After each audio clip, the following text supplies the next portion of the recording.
Most beloved brethren, urged by necessity, I, Urban, by the permission of God, Chief Bishop and Prelate over the whole world, have come into these parts as an ambassador with a divine admonition to you, the servants of God. I hope to find you as faithful and as zealous in the service of God as I had supposed you to be. But if there is in you any deformity or crookedness contrary to God's laws, with divine help I will do my best to remove it. For God has put you as stewards over his family to minister to it. Happy indeed will you be if he finds you faithful in your stewardship. You are called shepherds. See that you do not act as hirelings, but be true shepherds, with your crooks always in your hands.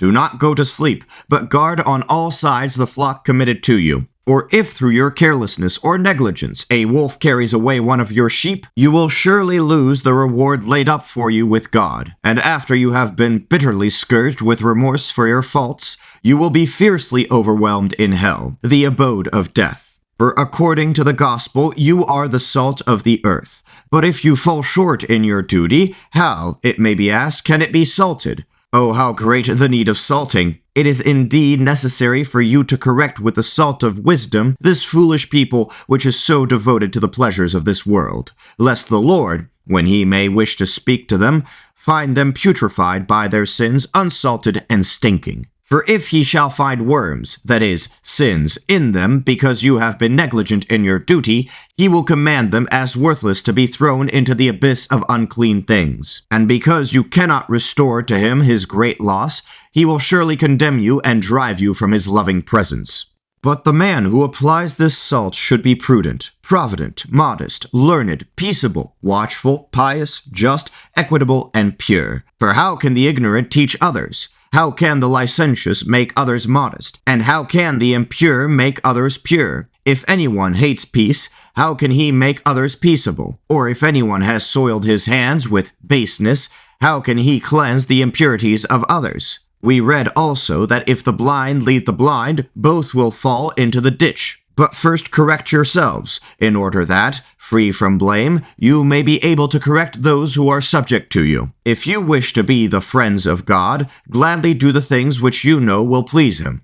You must especially let all matters that pertain to the church be controlled by the law of the church, and be careful that simony does not take root among you, lest both those who buy and those who sell be beaten with the scourges of the Lord through narrow streets and driven into the place of destruction and confusion. Keep the church and the clergy in all its grades entirely free from the secular power. See that the tithes that belong to God are faithfully paid from all the produce of the land. Let them not be sold or withheld. If anyone seizes a bishop, let him be treated as an outlaw. If anyone seizes or robs monks, or clergymen, or nuns, or their servants, or pilgrims, or merchants, let him be anathema. Let robbers and incendiaries and all their accomplices be expelled from the church and anathematized. If a man who does not give a part of his goods as alms is punished with the damnation of hell, how should he be punished who robs another of his goods? For thus it happened to the rich man in the gospel. He was not punished because he had stolen the goods from another, but because he had not used well the things which were his. You have seen for a long time the great disorder in the world caused by these crimes. It is so bad in some of your provinces, I am told, and you are so weak in the administration of justice that one can hardly go along the road by day or night without being attacked by robbers. And whether at home or abroad, one is in danger of being despoiled either by force or fraud. Therefore, it is necessary to reenact the truce, as it is commonly called, which was proclaimed a long time ago by our holy fathers. I exhort and demand that you, each, try hard to have the truce kept in your diocese. And if anyone shall be led by his cupidity or arrogance to break this truce, by the authority of God and with the sanction of this council, he shall be anathematized.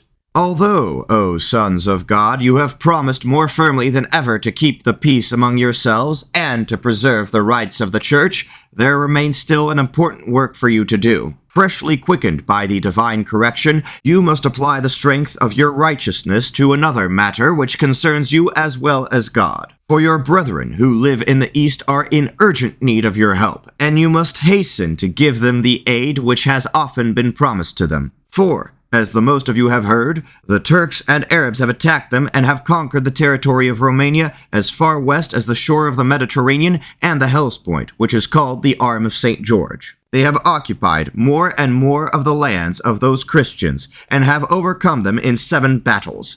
They have killed and captured many, and have destroyed the churches and devastated the empire. If you permit them to continue thus for a while with impurity, the faithful of God will be much more widely attacked by them.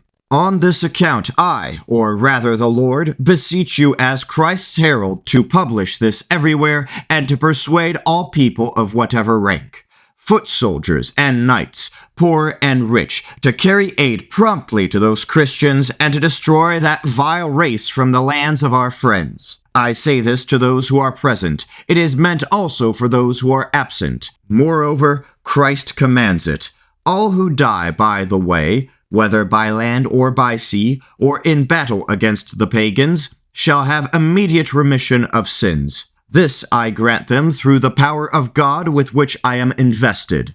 Oh, what a disgrace if such a despised and based race, which worships demons, should conquer a people which has the faith of omnipotent God and is made glorious with the name of Christ. With what reproaches will the Lord overwhelm us if you do not aid those who, with us, profess the Christian religion? Let those who have been accustomed unjustly to wage private warfare against the faithful now go against the infidels and end with victory this war which should have been begun long ago. Let those who for a long time have been robbers now become knights. Let those who have been fighting against their brothers and relatives now fight in a proper way against the barbarians. Let those who have been serving as mercenaries for small pay now obtain the eternal reward.